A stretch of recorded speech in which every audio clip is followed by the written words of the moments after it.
Hello, this is What to Read. I'm Gerard Saylor from the LD Fargo Public Library in beautiful downtown Lake Mills, Wisconsin. And I've got good news and I've got bad news. Bad news is the dog vomited all over the carpet upstairs in my house this morning. The good news is my wife cleaned it up. Good news is we've got tons of books here at the library. We've got about 40,000 items. That's a lot. And throughout the system, there's about 500,000. Bad news is a lot of that is crap. I mean, there's a lot of really bad books out there. The good news about that also is that lots of people read them.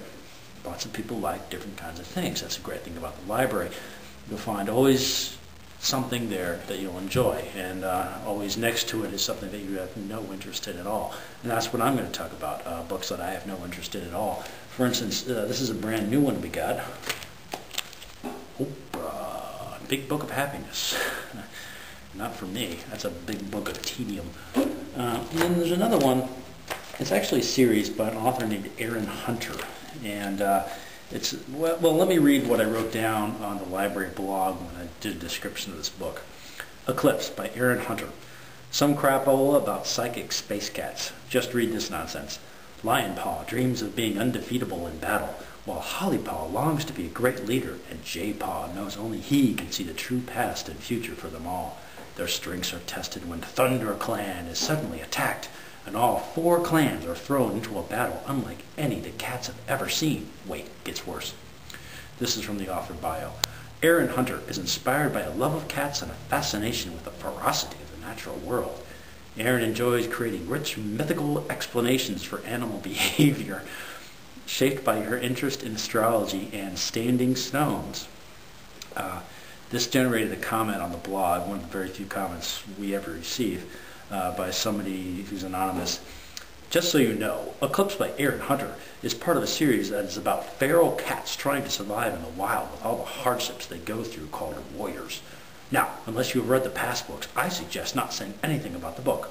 And you just so happen to be talking about a Warriors book that's in its 3rd series, otherwise called Power of 3, that's built around the prophecy there will be 3 kin of your kin that will hold the power of the stars in their paws. And 3 cats who are supposedly the 3. And they happen to have powers that are to help the clans in something that is supposed to happen in future books. Now shut the heck up, or you will get bombarded by Warrior fans. Shut the heck up is followed by 8 exclamation marks, so that's supposed to be really important. But anyway, it's some sort of weird psychic space cat stuff. I mean, I'm not going to read this, but it checks out. It's a young adult section. That's what it says YA on the spine there. And there's like 4 or 5 books, and people like this stuff. I don't know why. What else here? Karen Robards. I'm not going to read anything by her. Anything by Rita Mae Brown and Sneaky Pie Brown. When she lists her cat as a co-author, that's a sure sign to me it's something to be avoided. What else is here? Elizabeth Adler, one of those Malibu nights. That's a romance. I don't care. Sugar Queen by Sara Addison Allen. You know, this might be an absolutely fantastic book for some people, but to me, it's just junk. Secrets of the Sexually Satisfied Woman. I'm not a woman. I'm not going to read it. And last but not least is, Laurell K. Hamilton. She's got a couple series. This is part, I just grabbed one off the shelf. This is an Anita Blake vampire hunter novel.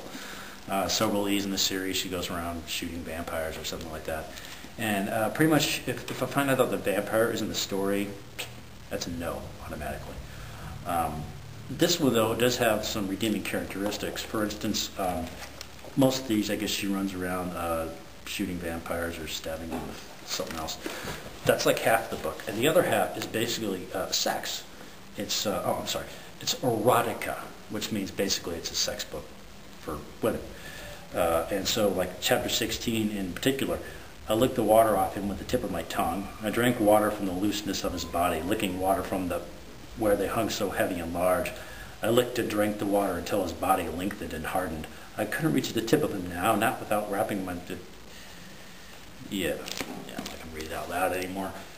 But you get the point. So those are things I'm not going to read, but that you might be interested in. That's What's Read. I'm George Saylor from the O.D. Fargo Public Library in beautiful downtown Lake Mills, Wisconsin. That's all.